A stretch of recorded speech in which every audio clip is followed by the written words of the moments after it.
Il arrive si souvent que chez certains enfants, il y a persistance des dents de lait. Au lieu que la dent puisse tomber, mais la dent persiste et ne tombe pas. Et parfois, il n'y a pas une autre dent qui la remplace. Pourquoi est-ce que ces problèmes arrivent? Quel est le mécanisme par lequel une dent temporaire se détruit jusqu'à ce qu'elle tombe? Comment ce processus se passe? C'est ce que nous allons découvrir dans cette vidéo. Salut, c'est Dr Moïse Kongolo. Ici dans cette chaîne, nous parlons de la santé et de la médecine parce que je suis convaincu qu'au-delà de tout ce que nous pouvons avoir et au-delà de tout ce que nous pouvons savoir, il est important que nous puissions être en bonne santé. Car sans la santé, tout ce que nous avons et tout ce que nous savons ne valent rien. Et si vous voulez réellement tirer profit de cette chaîne qui a pour but de vous donner l'information sanitaire, la bonne et la vraie, je vous demande de faire deux choses. La première, c'est de vous abonner sur cette chaîne, d'activer la cloche en choisissant toutes les notifications pour que vous ne ratez aucune des vidéos santé que nous publions régulièrement sur cette chaîne qui vous apportera du bon contenu. La deuxième des choses à faire, c'est de pouvoir partager ces vidéos à d'autres personnes car l'information sanitaire que nous diffusons sur cette chaîne sera utile non seulement à vous qui me suivez, mais également à d'autres personnes. Comme j'étais en train de le dire tout à l'heure, il arrive que les dents temporaires ne tombent pas, persistent. Pourquoi les dents persistent?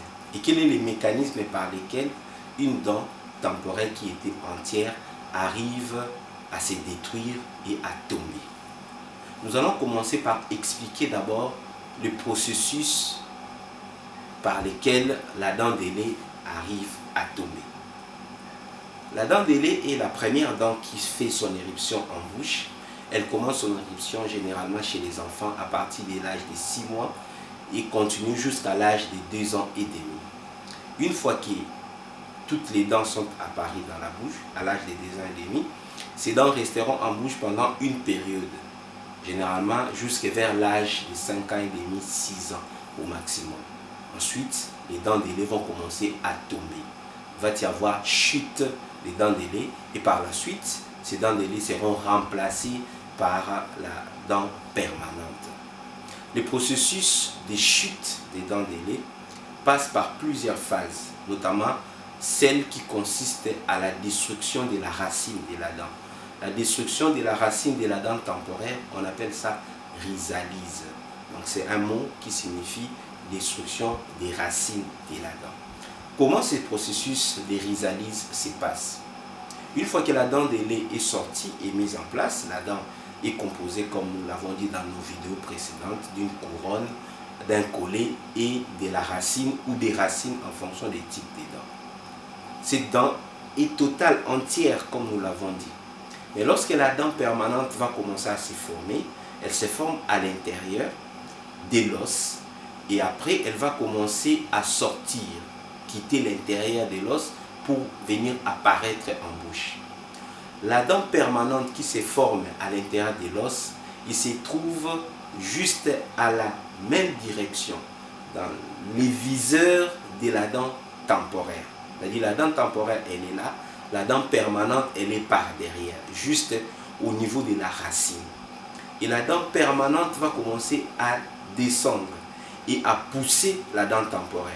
La pression que la dent permanente va exercer sur la dent temporaire, ça va entraîner une destruction de la racine de la dent temporaire. C'est ce que nous appelons rhizalyse.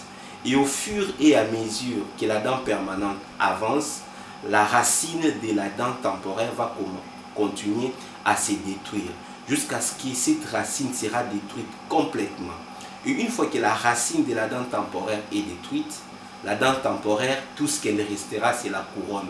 Et cette couronne sera maintenue juste par la gencive. Et étant donné que la racine de la dent temporaire est détruite, vous allez remarquer que la dent de votre enfant va commencer à bouger. Jusqu'à ce que l'enfant va prendre la dent, va le tenir, il fait un petit mouvement et la dent tombe. c'est un moment de joie, de sourire chez les parents, l'enfant grandit, il y a des dents permanentes qui vont commencer à sortir. Mais au fait, c'est ça les processus par lesquels la dent de lait arrive à tomber.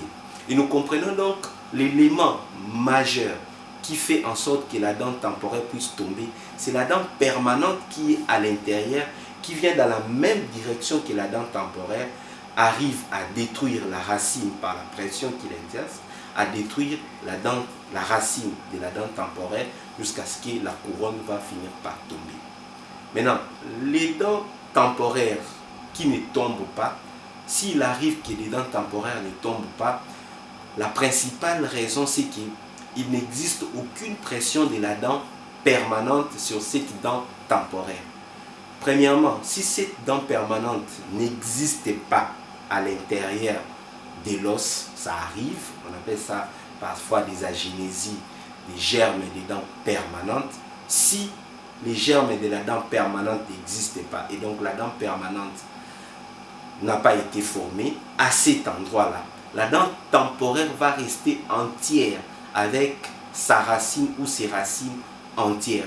Parce qu'il n'y a pas une dent permanente qui va exercer la pression sur la racine ou les racines de la dent temporaire pour entraîner la rhizalyse et ensuite la chute et pour que la dent permanente vienne les remplacer, donc ces processus de permutation. Donc une fois que la dent permanente n'existe pas et que la pression sur la dent temporaire n'existe pas, la dent temporaire va rester en bouche. Et souvent il arrive que nous voyons des grandes personnes, des adultes avec une dent en bouche, mais c'est une dent de lait qui devait tomber, mais cette dent-là n'est pas tombée. Une des causes, c'est que la dent permanente n'existait pas. La deuxième cause qui peut faire que la dent temporaire plutôt puisse persister, c'est que la dent permanente existe, mais la direction que la dent permanente a pris, c'est une autre direction. Au lieu de venir dans la même direction que la dent temporaire, la dent permanente prend une direction, une autre direction. Il va dévier, il va prendre une autre direction. Par conséquent, la dent permanente là n'exercera aucune pression sur la dent temporaire et donc les racines de la dent temporaire ne vont pas se résorber, il n'y aura pas rhizalyse, donc la dent permanente et la dent temporaire plutôt va rester en place et que la dent permanente va sortir ou bien sera incluse à l'intérieur de l'os parce qu'elle a pris une mauvaise direction et la dent permanente restera en place. Donc ce sont là les causes majeures, les deux grandes causes majeures qui font que la dent temporaire ne tombe pas et que la dent reste en bouche. Et donc voilà l'information que je voulais vous donner par rapport à cette vidéo. Donc nous vous demandons de pouvoir vous abonner. Si vous avez des questions, vous pouvez nous les poser soit par les numéros qui s'affichent au bas de cet écran ou par nos contacts de notre site qui se trouve toujours au bas de cet écran. Vous pouvez poser, nous écrire. Et si vous voulez également nous contacter, appelez, écrivez ou laissez-nous un commentaire. Nous allons vous contacter. Si vous avez des questions, posez des questions. Nous pourrons faire une vidéo spéciale pour vous parce que nous avons la rubrique intitulée La réponse à vos questions. N'oubliez pas d'aimer, de liker et surtout de partager également ces vidéos à d'autres personnes pour qu'ils puissent comprendre ce processus des chutes des dents et des permutations des dents. Et donc à très bientôt pour d'autres vidéos sur notre chaîne.